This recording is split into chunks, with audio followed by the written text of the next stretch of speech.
Hey, what's up everyone? Pete the Guttural Monk here. Before I get started, I just wanted to say hello to all of my new subscribers, and I also wanted to give a big shout out and a thank you to Wyatt X Him for plugging this channel a couple days ago. I was looking to hit 500 subscribers so I could do a giveaway, and before you know it, I'm at almost 550. So Wyatt, thanks again, bro. And to all my subscribers, I will be posting that giveaway tomorrow morning. There's going to be 2 different contests to enter, so throw your name in a hat, hopefully win some cool shit from me.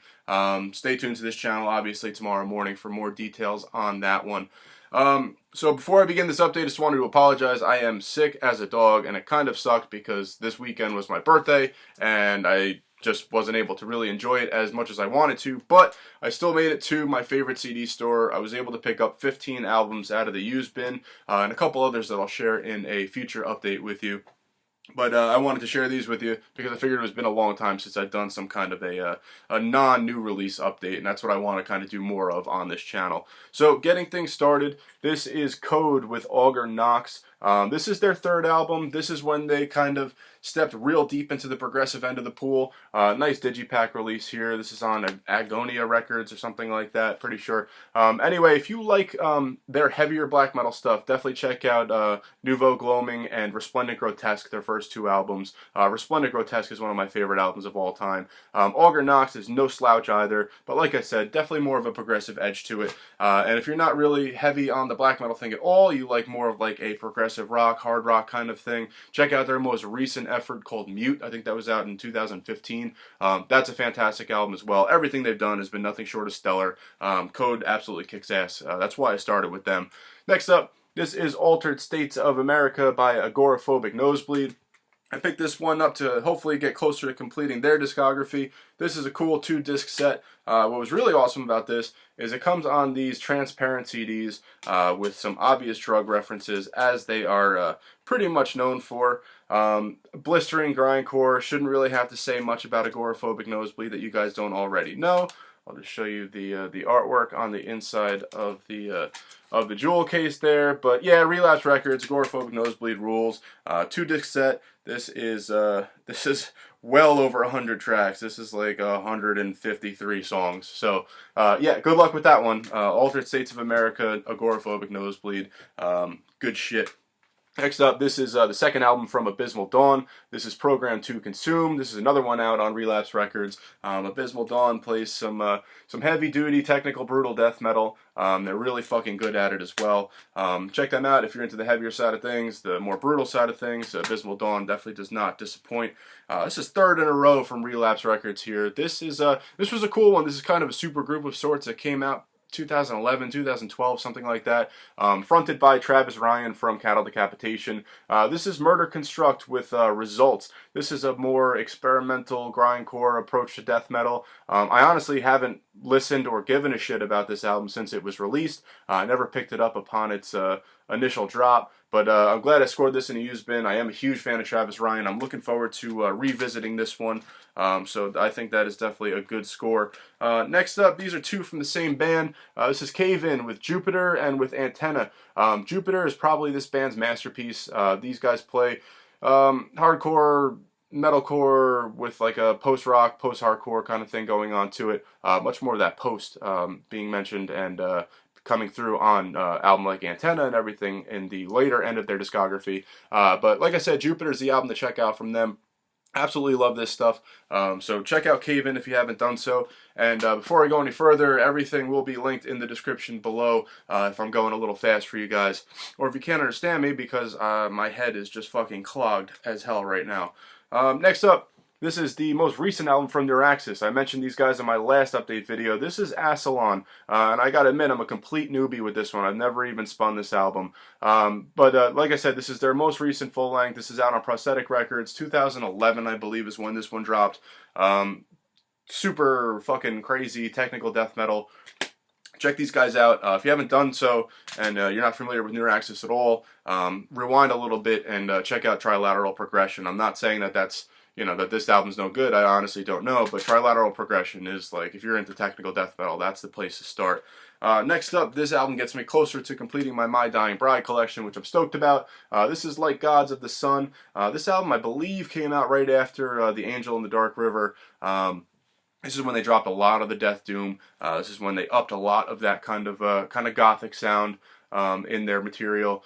Not necessarily a bad thing, just a change in direction for My Dying Bride. And you know all about My Dying Bride. They level themselves out real well. But I needed this one to complete a collection, and I'm glad that I scored it at a very good price, as usual in a used bid.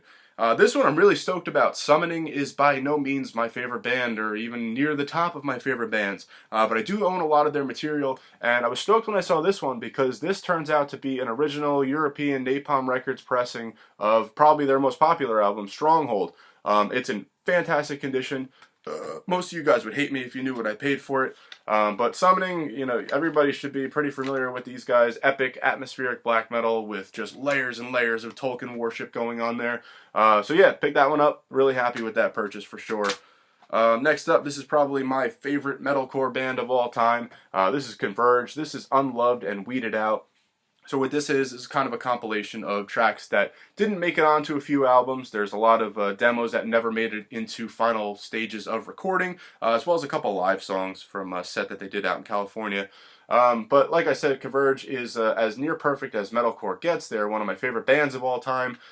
This isn't necessarily like essential listening from them. It's great material, of course. And I believe it's all from around the Jane Doe era. So if you're a fan of Jane Doe and you want to hear more, check out Unloved and Weeded Out. If you're a diehard Converge fan like me, that's something that you need in your collection. And I was very happy to score that one as well. Next up, this is In Sickness and in Dreams from Dawnbringer. In my opinion, Chris Black is an absolute genius. One man. I'm going to call it heavy metal with black metal undertones because this album is definitely more of a heavy metal album. Really, really happy to find this one. This is out on Battle Command. So this is the album right before he got signed to Profound Lore. It's short. I think it's like under 30 minutes long. But a really, really great take on, heavy metal with a not subtle, it's kind of in your face sometimes, but a black metal undertone going on to it. More clean vocals than I was expecting. Actually, and it's a lot different than I was expecting. The production is not nearly as crisp and clean as it gets on future albums. If you're not familiar with Dawnbringer, I don't necessarily recommend starting with this one.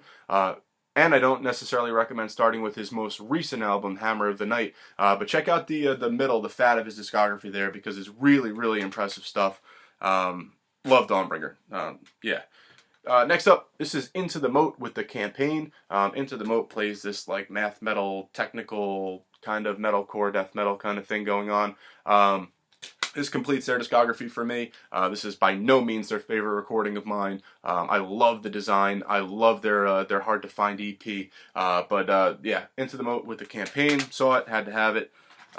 Next up, this is another one. It kind of just is for like completion of a discography for me, even though I still am a couple albums away. This is Darkest Hour with the Eternal Return.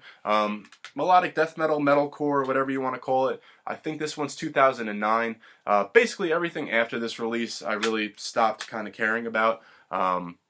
But Darkest Hour, they're really good at what they do. If you like metalcore, melodic death metal, it has a lot of that, especially their earlier material, has a lot of that kind of Swedish sound to it, that Gothenburg sound. So check out their earlier releases if you're somehow not familiar with Darkest Hour. This is Skinless with Trample the Weak and Hurdle the Dead. Another one out on Relapse Records. I'm showing a lot of Relapse stuff. But this one, another one that gets me a step closer to completing their discography. Skinless, of course, plays that, semi-brutal, meat and potatoes death metal, straightforward, fucking punch you in the face kind of stuff. Say what you will about Skinless. I love these guys. This is a good album for sure. I'm happy to have this one in my collection. And last but not least, this is one that I owned way back when I was younger. Lost this one along the way somehow, but I'm very happy to have it back. This is Snapcase with designs for Automotion. Hardcore, a little bit of metalcore influence to it. This is out on Victory Records. Like I said, this is definitely an oldie but a goodie. I'm sure you guys, most of you are familiar with Snapcase. Yeah, I had to pick it up because this one is guaranteed to bring back some nostalgia when I give it its first spin. So that's all I got. 15 albums in the used bin. Picked up a couple other ones that I'll share in a future video.